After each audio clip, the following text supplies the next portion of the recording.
ये अपना चैनल है जिसमें मैं डेली एक ना एक कोई सिविल इंजीनियरिंग से रिलेटेड उसके न्यूमेरिकल्स उसका प्रैक्टिकल यूज़ उससे रिलेटेड मैं कुछ ना कुछ क्वेश्चंस लेके आता हूँ। ऐसे ही आज भी मैं लेके आ रहा हूँ एक राइज एंड फॉल मेथड, जिसमें मैं आपको बताऊंगा कि राइज एंड फॉल मेथड से लेबलिंग कैसे करते हैं। एक सर्वेइंग का पार्ट होता है। तो बस आज हम लोग इस पर डिस्कस करने से पहले हम थोड़ा सा डिस्कस कर लेते हैं। सभी लोग अपने घर पे स्टडी कर रहे होंगे, कोशिश करिए कि आप ज़्यादा से ज़्यादा अभी घर पे रहें और ऑनलाइन स्टडी करें, सोशल डिस्टेंस को मेंटेन करें, मास्क का यूज़ करें। और जितने भी अगर आपको किसी और टाइप से भी अगर वीडियोस अगर चाहिए होंगे तो आप मेरे डिस्क्रिप्शन में या कमेंट बॉक्स में आप लिख सकते हैं कि आप इस टाइप से वीडियो बनाइए, तो मैं उसको सुधारूंगा। और जितने लोग भी इस वीडियो को देखें वो सब्सक्राइब जरूर कर दें प्लीज़। आज हम लोग जो है वो राइज एंड फॉल मेथड का एक क्वेश्चन लेके आएंगे, जो पार्ट किसका है, सर्वेइंग का पार्ट होता है। और लेबलिंग जो है, लेबलिंग क्या है, लेबलिंग कहलाता है to find out the elevation between two points, दो पॉइंट्स के बीच की हाइट्स को फाइंड आउट करना क्या कहलाता है। जैसे ए पॉइंट से हुआ और बी पॉइंट से, इसके बीच की हाइट को फाइंड आउट करना क्या कहलाता है, हमारा लेबलिंग। तो आप लोग याद रखना कि लेबलिंग निकालने के लिए दो मेथड्स होती हैं। पहली मेथड जो है वो हाइट ऑफ इंस्ट्रूमेंट मेथड होती है, हाइट ऑफ इंस्ट्रूमेंट मेथड से करते हैं। सेकेंड मेथड जो है वो राइज एंड फॉल मेथड। तो हाइट ऑफ इंस्ट्रूमेंट मेथड में करवा चुका हूँ, ये मेथड जो है राइज एंड फॉल मेथड को मैं अभी करा रहा हूँ। अगर आपको हाइट ऑफ इंस्ट्रूमेंट मेथड देखनी है तो आप मेरी इस वीडियो की डिस्क्रिप्शन लिंक में आप देख सकते हैं। उसमें इस वीडियो में डिस्क्रिप्शन में मैं लिंक रख दूंगा उसकी हाइट ऑफ इंस्ट्रूमेंट की, तो आप उसको चेक कर सकते हैं कि हाइट ऑफ इंस्ट्रूमेंट की मेथड कैसे है। अभी आप लोग राइज एंड फॉल की मेथड को देखेंगे। देखिए एक क्वेश्चन मैंने लिया है, क्वेश्चन में क्या है, the following consecutive readings were taken with a dumpy level.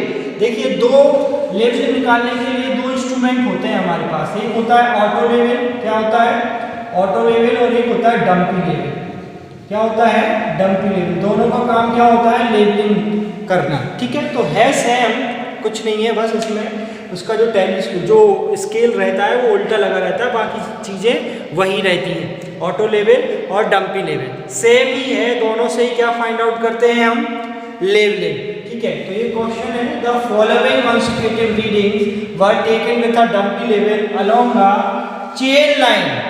Chain line का मतलब एक आपने सीधी लाइन दे दी at a common interval of 15 metre. अब देखिए ये लिखा है कॉमन इंटरवल ऑफ 15 मीटर। जैसे ये कोई रोड बननी है, ठीक है, यहाँ से यहाँ तक की रोड जो है वो 100 मीटर की है। कितने की है, 100 मीटर की। तो इसमें आप डिवाइड कर देंगे, 15-15 मीटर की चेन लाइन दे देंगे, ऐसे 15-15, अगर ए बी सी डी इस टाइप का, ठीक है। तो ये क्या कहलाएगा, इन दोनों के बीच की जो दूरी, मतलब जो पहला सर्वे होगा वो आप 15 मीटर डिस्टेंस तक करोगे, ठीक है। फिर उसके बाद यहाँ से स्टाफ निकालने के बाद यहाँ स्टाफ रखोगे, फिर यहाँ स्टाफ रखोगे, फिर नेक्स्ट ऐसे करते जाओगे, ठीक है। तो 15 मीटर इंटरवल में the reduce level of a benchmark, the reduce level of benchmark is 150। उसका पहला पॉइंट जो आपने लिया उसी को इनने क्या रिड्यूस लेवल आपको दिया गया है, कितना 150, कितना 150 मीटर। उसके बाद उसने बोला the instrument was shifted, the instrument was shifted after 4th and 9th readings. और उसके बाद इंस्ट्रूमेंट कब शिफ्ट हुआ है, 4th और 9th रीडिंग पर, ठीक है। इसके बाद जो वैल्यूज ली गई हैं, जो रीडिंग्स ली गई हैं, वो रीडिंग्स इस प्रकार हैं 3.450, 2.540, 1.25, 0.75, 3.25, 2.50, 1.85, 1.45, 1.95, 1.50 और 2.50 एंड लास्ट इज 3.505। तो देखिए इस टेबल को जब हम बनाते हैं, इस टेबल को हम जब बनाते हैं तो टेबल में अभी यहाँ देख लीजिए, find the reduce level of all points by the rise and fall method. Rise and fall method से हमें हर एक पॉइंट पे क्या निकालना है, RL, रिड्यूस लेवल, याद रखना। अब आप देखिए कई बच्चे क्या करते हैं, यहाँ थोड़े से कंफ्यूज हो जाते हैं। वो कंफ्यूजन क्या है, वो यहाँ रीडिंग काउंट कर लेते हैं 1 2 3 4 5 6 7 8 9 10 11 12। तो यहाँ पे वो 12 ही रो दे देते हैं। कितनी रो दे देते हैं, 12 रो। ऐसा नहीं होता है, वो हमको यही तो कंफ्यूजन बच्चों में सबसे ज़्यादा रहती है। वो कंफ्यूजन मैं यहाँ आप लोगों की अलग कर देता हूँ। एक्चुअल क्या है, आप यहाँ देखिए वैल्यूज कितनी है 12, नंबर ऑफ वैल्यूज 12 है। और कितने टाइम्स इंस्ट्रूमेंट शिफ्ट किया है, कितने टाइम्स इंस्ट्रूमेंट शिफ्ट किया है 2 टाइम्स। तो हम जितने टाइम्स इंस्ट्रूमेंट शिफ्ट करते हैं उस वैल्यूज को 12 में से माइनस कर देंगे तो बचेगा कितना 10। तो नंबर ऑफ रो कितनी दोगे फिर आप 10। क्यों देते हैं 10 रो, वो मैं अभी आपको बताता हूँ। लेकिन आप बस एक बेसिक सा अगर कॉन्सेप्ट लगाएं तो अगर वैल्यू 12 दी गई है, फिर उसके बाद हम ये देखेंगे रीडिंग्स आपको 12 दी गई है, उसके बाद हम ये चेक करेंगे कि कितनी बार इंस्ट्रूमेंट शिफ्ट हुआ है। जितनी बार इंस्ट्रूमेंट शिफ्ट होगा उन वैल्यूज में से उनको माइनस कर देंगे। जैसे 12 है उसमें से 2 बार इंस्ट्रूमेंट शिफ्ट हुआ है, तो 12 में से 2 माइनस करोगे तो बचेगा कितना 10 टाइम्स रो आ जाएंगे। क्योंकि यहाँ पे लोग स्टूडेंट मोस्टली क्या करते हैं, वैल्यूज को काउंट करके यहाँ पे रो खींच देते हैं। ऐसा नहीं होता है, याद रखना। उसका रीजन है, देखिए जब हम सर्वे करते हैं, मैंने आप लोगों को बताया था ये एक सर्वे कर रहे हैं हम रोड का, और यहाँ पे हमारा डंपी लेवल या ऑटो लेवल रखा हुआ है, ठीक है। ये जो पॉइंट होता है ये यहाँ से स्टार्ट होता है, ठीक है। यहाँ पे एक सेंटर पॉइंट है, बेंचमार्क भी आप बोल सकते हो। ये क्या है, हमारा ऑटो लेवल है, ठीक है। और यहाँ पे हमने 15-15 मीटर के चेनेज मान लिए, चेन लाइन मान लिए। कितने मीटर की, 15-15 मीटर की। तो सबसे पहले सर्वे हमने किया तो स्टॉप यहाँ पे रखेंगे, ठीक है। तो ये जो फर्स्ट रीडिंग हम यहाँ से लेंगे, क्या लेंगे, फर्स्ट रीडिंग। जो फर्स्ट रीडिंग हम यहाँ से लेंगे वो हमारी फर्स्ट रीडिंग कहलाती है बैक साइड। क्या कहलाती है, बैक साइड। उसके बाद आप यहाँ भी गए, यहाँ भी गए और यहाँ पर भी गए, उसके बाद यहाँ पर भी गए। तो आप देखिए फर्स्ट रीडिंग बैक साइड होती है। और इसी सर्वे की, जब तक इंस्ट्रूमेंट चेंज नहीं हुआ है, जब तक इंस्ट्रूमेंट हमने चेंज नहीं किया है, तब तक उस सर्वे की लास्ट जो रीडिंग होती है, क्या, लास्ट रीडिंग, उस सर्वे की जो लास्ट रीडिंग होती है वो होती है हमारी फोर साइड। क्या होती है, फोर साइड। इट मींस ये जो फर्स्ट रीडिंग है वो क्या है, बैक साइड, याद रखना है। और जो लास्ट रीडिंग है वो है फोर साइड, अंतिम रीडिंग। उसके बीच में जितनी भी रीडिंग्स होती हैं, जितने भी पॉइंट्स होंगे वो कहलाएंगे इंटरमीडिएट साइड। क्या कहलाएंगे, बीच वाले, इंटरमीडिएट साइड। तो वो ऐसे ही हमें इस पर्टिकुलर टेबल में फिल करना होता है। अब हम आपको एक चीज और बता देते हैं। जैसे देखिए आपने यहाँ से स्टार्ट किया सर्वे और आपको यहाँ तक डायरेक्ट दिख रहा है, यहाँ तक डायरेक्ट दिख रहा है, और ये 60 मीटर की डिस्टेंस है। कितने मीटर की है, 60 की। तो 4 आ जाएंगे, 15 की 4 आ जाएंगे, आपको चेन लाइन 4 मिल जाएगी। तो आप क्या करोगे, इस 60 मीटर के बाद, इस 60 मीटर के बाद आपको आगे नहीं दिख रहा है। आगे मीन्स रोड आगे नहीं जा रही है, मुड़ गई है रोड ऊपर की तरफ, या तो ऊपर की तरफ मुड़ गई। देखिए ऐसे आए पहले, तो फिर इस पॉइंट के बाद रोड ऐसी मुड़ गई है। तो आप क्या करोगे, यहाँ तक जो, यहाँ से लेके यहाँ तक का जो सर्वे करोगे तो ये सर्वे हो जाएगा। इस सर्वे होने के बाद जो यहाँ रीडिंग मिलेगी वो कहलाएगी आपकी फोर साइड। अब आप क्या करोगे, अब सामने नहीं जाना आपको, अब इस साइड जाना है। तो इस साइड के लिए आप यहाँ से इंस्ट्रूमेंट उठाओगे और यहाँ शिफ्ट स्टार्ट किया, और ये हमारा क्या हुआ, लास्ट सर्वे। अब लास्ट सर्वे होने के बाद तो ये रीडिंग्स हमने बैक साइड भी ले ली यहाँ से और फोर साइड। अब यहाँ क्या किया हमने, यहाँ पर इंस्ट्रूमेंट चेंज कर दिया। चेंज किया तो फिर से एक नई रीडिंग मिलेगी, तो वो कहलाता है इंस्ट्रूमेंट वॉज शिफ्टेड। मतलब यहाँ हमने इंस्ट्रूमेंट शिफ्ट इसलिए किया क्योंकि इस साइड से सीधा हमको नहीं दिख रहा था, अब हमारी रोड इस साइड मुड़ गई है, इसलिए हमने इंस्ट्रूमेंट उठा के यहाँ फोर साइड पे रखा। और फोर साइड पर जहाँ से रखेंगे और फिर नया सर्वे करेंगे तो पहली रीडिंग क्या कहलाएगी, बैक साइड, इसलिए वो कम जाती है रीडिंग। 12 की जगह पे 10 रो बनानी पड़ती है हमको। आप देखिए यहाँ पे आप कैसे रखोगे, मैं आपको बता देता हूँ। मैंने अभी बताया ना, पहली रीडिंग बैक साइड, बीच वाली रीडिंग्स इंटरमीडिएट साइड और लास्ट रीडिंग फोर साइड। सबसे ज्यादा कंफ्यूजन बच्चों को केवल टेबल में आती है कि टेबल हम कैसे भरें, ठीक है। तो टेबल भरने के लिए एक छोटे छोटे से स्टेप हैं, आप पकड़ के चलिए। देखिए यहाँ पे हमने पहली रीडिंग की बात करी थी, तो पहली रीडिंग कहाँ है, बैक साइड में, और बैक साइड यहाँ पे कहाँ पे है, ये है बैक साइड। तो हमने यहाँ रख दिया 3.450। एक चीज और इसमें याद रखना, यहाँ देख लेना, ये 4th नंबर पे और 9th नंबर पे हमने क्या किया है, रीडिंग को चेंज किया है।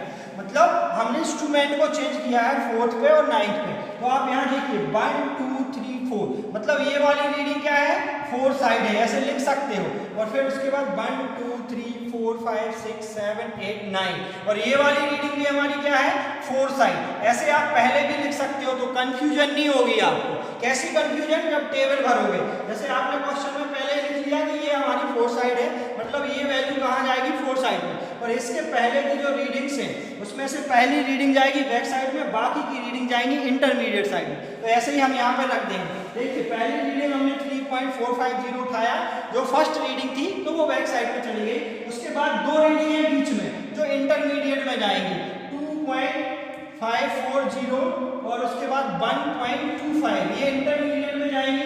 उसके बाद देखिए आपने यहाँ टैग लगाया है, आएगा 4 साइड का, तो ये आप फिर से कहाँ रखोगे, 4 साइड में। ऐसे आपने 4 साइड में रखना है। तो याद रखना ये एक के बाद एक ही आएगी, लेकिन जहाँ इंस्ट्रूमेंट चेंज होता है तो वो उसके साथ आ जाती है वैल्यू। जैसे देखिए यहाँ पर 4th रीडिंग क्या थी, 4th के बाद इंस्ट्रूमेंट चेंज किया है, तो यहाँ जब इंस्ट्रूमेंट चेंज किया है तो वैल्यू कितनी है, 0.75, ये 4 साइड है। लेकिन इसके जस्ट बगल वाली जो पहली रीडिंग होगी वो बैक साइड में आएगी इसी के साथ। तो ये याद रखना है। क्यों इसी के साथ, क्यों, क्योंकि यहाँ तक अभी तक ऐसे सर्वे कर रहे थे, अब ऐसे जा रहे हैं, तो उस इंस्ट्रूमेंट को उठा के यहाँ रखा है आपने, इसलिए पहली रीडिंग बैक साइड में आती है। तो देखिए 0.75 के बाद जो पहली रीडिंग है वो कहाँ आएगी, उसके बैक साइड में 3.25। अब देखिए अब 4 साइड कहाँ है, यहाँ पे 1.9, मतलब 9th नंबर पे। तो उसके बीच की जो वैल्यू है वो कहाँ आएगी, ये वैल्यू क्या है, 9th रीडिंग। अब 9th रीडिंग क्या आएगी, 4 साइड में आएगी, लेकिन उसके बीच में जितनी भी रीडिंग होंगी वो कहाँ में जाएंगी, इंटरमीडिएट में। आप देखिए ये 2.50, 1.85 और 1.45, ये सब कहाँ आ गई हमारी इंटरमीडिएट साइड में। और 1.95 क्या है, 9th नंबर की रीडिंग है, तो वो कहाँ जाएगी, 4 साइड में 1.95। मैंने आपको बताया जहां इंस्ट्रूमेंट चेंज होगा वहां पे वैल्यू साथ में आएंगी, बाकी सब एक के बाद एक आती है वैल्यू, याद रखना। ये इसलिए आती है, फिर बता देता हूं, क्योंकि इंस्ट्रूमेंट का सर्वे आप पहले से यहां तक किए, फिर उसके बाद इंस्ट्रूमेंट को यहां से उठा के आपने यहां रखा, तो पहली रीडिंग इसी पॉइंट पे मिलेगी, तो बैक साइड पहली रीडिंग हमें उसी पॉइंट पे मिली। अब ये हो गया 1.95। अब इसके बाद देखिए इसके बाद फिर लास्ट रीडिंग क्या है, ये 3.05, तो ये भी क्या आएगी, लास्ट रीडिंग है, तो ये हो जाएगी 4 साइड। बाकी बीच वाली जो रीडिंग देखिए 1.50, ये तो फर्स्ट रीडिंग है, सर्वे खत्म होने के बाद ये फर्स्ट रीडिंग फिर से मिली, तो ये क्या में जाएगी, बैक साइड में। और उसके बाद बीच में मिली 2.50, तो ये रख दिया। उसके बाद हमको मिला 3.05 जो हमारी लास्ट रीडिंग है, और 4 साइड में आ गया। तो आपको यहाँ बस थोड़ा सा इतना समझना है कि देखिए क्वेश्चन बोल रहा थे 4th और 9th नंबर पे इंस्ट्रूमेंट चेंज किया है, तो मतलब 4th और 9th नंबर की रीडिंग क्या कहलाएगी, 4 साइड 4 साइड। और इस सर्वे की पूरे सर्वे में लास्ट रीडिंग भी क्या आएगी, 4 साइड, क्योंकि इसके बाद आपने सर्वे खत्म कर दिया, तो ये तो 3 4 साइड हो जाएंगे, 1 2 3। उसके बाद फर्स्ट रीडिंग क्या होती है, बैक साइड, यहाँ भी फर्स्ट रीडिंग बैक साइड आएगी और यहाँ भी फर्स्ट रीडिंग। तो इस टाइप से आपको टेबल को फिल करना है, और जैसे ये टेबल फिल हो जाती है फिर यहाँ पे हम नंबरिंग दे देते हैं, A B C D E F G H I और J, ठीक है। तो ये आ गया 10 नंबर, ठीक है। अब हमको इसको कैसे सॉल्व करें मैं आपको बता देता हूँ, ठीक है। अब इसमें जैसे ही हमने ये वैल्यू पुट कर ली, वैल्यू पुट करने के बाद हमको टेबल को अब बढ़ाना है। टेबल को हम कैसे बढ़ाएंगे, हम टेबल को ऐसे बढ़ाएंगे, हम कौन सी मेथड से कर रहे हैं, हम कर रहे हैं ये। अब हमको आगे सॉल्व करना है। जैसे ही हमने इस टेबल को फिल कर लिया, अब हम देखेंगे रिमार्क पे बात करेंगे। तो देखो रिमार्क में कहाँ इंस्ट्रूमेंट चेंज हुआ है, 4th नंबर पे, तो हम यहाँ लिखेंगे CP1 फर्स्ट, और फिर हुआ है हमारा ये 9th नंबर पे, तो यहाँ लगेंगे CP सेकेंड, मतलब चेंजिंग पॉइंट फर्स्ट और चेंजिंग पॉइंट सेकेंड। अब यहाँ से कैसे सॉल्व करें ये समझना ज्यादा जरूरी है। देखिए बेंचमार्क मतलब रिड्यूस लेवल पहले पॉइंट का कितना दिया गया है क्वेश्चन में, ये दिया गया है 150, या 500 वो देते हैं क्वेश्चन में जितना दिया जाएगा, तो हमने यहाँ पे ले लिया 150 रिड्यूस लेवल ए पॉइंट का। अब हमें चाहिए राइज और फॉल की वैल्यू। एक स्टेप समझ लीजिए, पूरे स्टेप आपको इजीली समझ में आ जाएंगे। आपने ये देख लिया 150 आ गया रिड्यूस लेवल ए पॉइंट का। अब हमको ये समझना है कि राइज में कहाँ से वैल्यू आएगी और फॉल में। छोटा सा स्टेप है, अगर आपने समझ लिया तो भूलेंगे नहीं आप। देखिए कैसा आएगा, आप यहाँ आइए, पहला सर्वे कहाँ से स्टार्ट हुआ है, यहाँ से यहाँ तक। आपको क्या करना है, इस वैल्यू में से इस वैल्यू को माइनस करना है। क्या, इस वैल्यू में से इस वैल्यू को माइनस करना है और इस वैल्यू में से इसको माइनस करना है। ऐसे चले आना है माइनस करते करते। देखिए मैं बताता हूँ, 3.450 माइनस 2.540 किया, वैल्यू आ गई 0.91। अब आपको ये देखना है कि ये प्लस में आ रही है कि माइनस में। अगर प्लस में आ रही है तो आप राइज में रखोगे और माइनस में आ रही है तो आप फॉल में रखोगे। तो देखिए ये प्लस में आई है और ये आपने कितना आया आपका 0.91, तो ये आप राइज में यहाँ से रखना स्टार्ट करोगे। पहले में कुछ नहीं है, पहले का तो लेवल आपको 150 दिया है, आप वहाँ कंफ्यूज नहीं होंगे। आप चलेंगे यहाँ से बी पॉइंट से, तो आपने क्या किया, इसमें से इसको माइनस किया तो 0.91 आ गया। अब आपको क्या करना है, इस वैल्यू में से इस वैल्यू को माइनस करना है। तो 2.540 माइनस 1.25 ये किया तो ये 1.29 आ गया। क्या आया, 1.29। प्लस में आया इसलिए हमने राइज में रख दिया। अब आप क्या करोगे, आपको देखना है पहले सर्वे कैसे गया, यहाँ से यहाँ तक। तो आपको क्या करोगे, इसमें से इसको माइनस करोगे, इसमें से इसको माइनस। तो जैसे हम एरो भी बना सकते हैं, इसमें से इसको माइनस, फिर इसको माइनस, फिर इसको माइनस करना है। तो देखिए 1.25 में से माइनस किया 0.75, वैल्यू आई 0.5, ये आ गई। अब देखिए ये पहला सर्वे खत्म हो गया। क्या हो गया, पहला सर्वे खत्म। तो जैसे मैंने ऐसे किया ना पहले सर्वे में, अब इंस्ट्रूमेंट चेंज हुआ था यहाँ, तो दूसरे में भी वैसे ही करोगे। यहाँ से लेके कहाँ तक चलोगे, यहाँ तक। इसमें से इसको माइनस करोगे, इसमें से इसको माइनस करोगे, इसमें से इसको माइनस करोगे, इसमें से इसको माइनस करोगे। देखिए अब आपको क्या करना है, ये पहला स्टेप आपने कंप्लीट कर लिया। सीधा इसमें से इसको माइनस किया, प्लस में आया तो राइज में रखा और माइनस में आया तो फॉल में। ये प्लस में आ रहा था, इसमें से इसको माइनस किया, फिर इसमें से इसको माइनस किया और इसमें से इसको माइनस। पहला स्टेप खत्म। अब इंस्ट्रूमेंट चेंज होने के बाद दूसरा स्टेप, इसमें से इसको माइनस किया, प्लस में आया, यहाँ रखा, इसमें से इसको माइनस किया, प्लस में आया, यहाँ रखा, इसमें से इसको माइनस किया, प्लस में आया, यहाँ रखा, इसमें से इसको माइनस किया, माइनस में आया।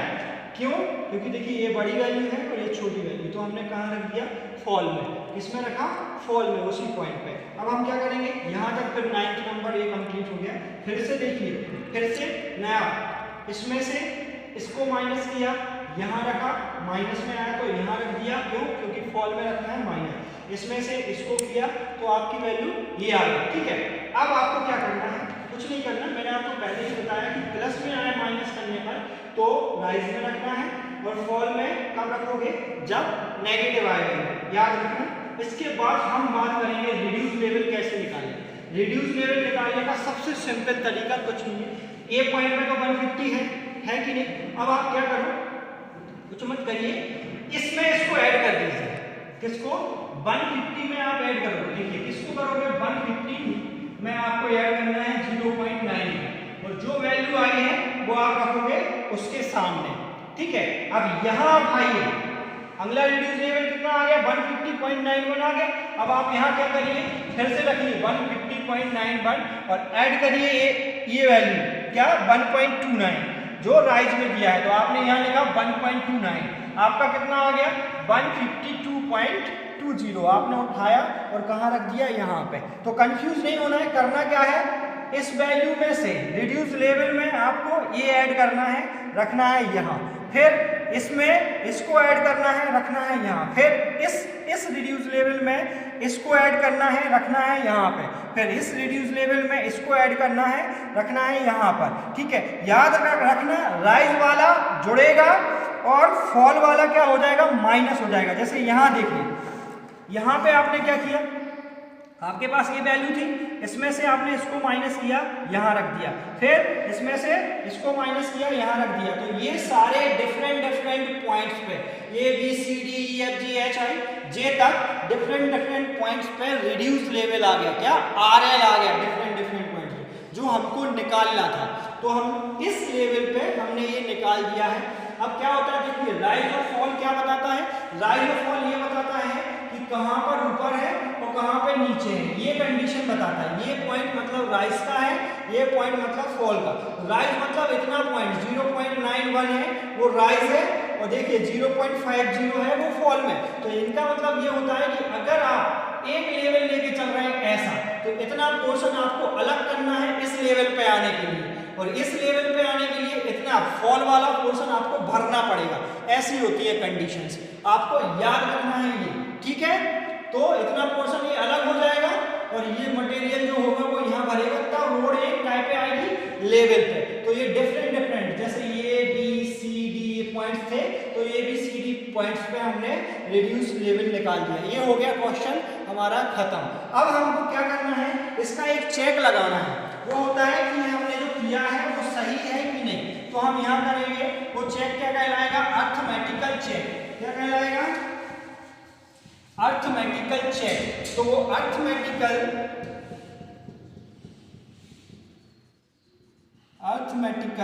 चेक लगाया जाता है इसमें। अगर वो सही है तो ठीक है। उसका फॉर्मूला होता है sum of back side minus sum of fore side equal last RL minus first RL, last RL minus first RL। तो देखिए सम ऑफ बैक साइड और sum of fore side. Back side जितना है वो सम of back side कितना आया? 8.20। हमने यहाँ रखा 8.20 माइनस ये सम ऑफ बैक साइड कितना आया? 5.75 इक्वल लास्ट RL कितना है? 152.45 माइनस फर्स्ट RL कितना है? 150.00। तो देखिए वैल्यू 2.45 इक्वल 2.45, ये आ गई वैल्यू एक सी। अगर ये दोनों वैल्यू एक सी आती है मतलब आपने क्वेश्चन सही किया है, और अगर सही किया होगा तो ये वैल्यू सेम आ जाएगी, अगर गलत होगा तो वैल्यू सेम नहीं आती है। ये सिंपल तरीके से क्वेश्चन है राइज एंड फॉल मेथड का, तो आप लोग देख लीजिए।